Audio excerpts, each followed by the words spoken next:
بسم اللہ الرحمن الرحیم۔ ایک نئے واقعے کے ساتھ حضرت بایزید بسطامی رحمۃ اللہ تعالی ولی کیسے بنے۔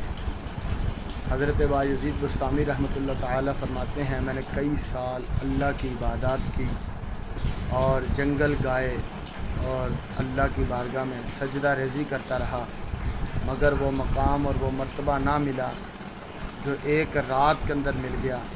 پوچھا گیا وہ کس طرح؟ کہتے ہیں میں کئی سال کے بعد اپنی ماں کی زیارت کے لیے اپنے گھر حاضر ہوا، اور جب گھر پہنچا تو میں دروازہ کھٹکھٹایا تو میری ماں نے کہا کون؟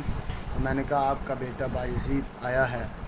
حضرت بایزید بسطامی رحمۃ اللہ تعالی کہتے ہیں کہ میری ماں نے مجھے دروازہ کھولا، اور کھولنے کے بعد میری ماں نے کہا مجھے بیٹا پانی پلاؤ، تو دیکھا گھر میں پانی نہیں تھا۔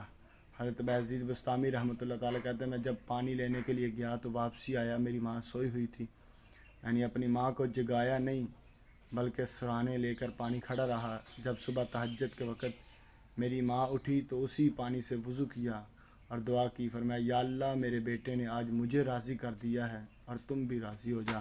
اور یہ مقام حضرت بایزید بسطامی رحمۃ اللہ تعالیٰ سے پوچھا گیا کہ آپ اتنے بڑے ولی کیسے ملے، تو فرمایا ایک رات کی ماں کی دعا کی وجہ سے ملے تھے۔ یہ کتنی برکتیں اور عظمتیں ہیں۔ اس ویڈیو کو شیئر کیجیے اور اس پیج کو فالو کیجیے۔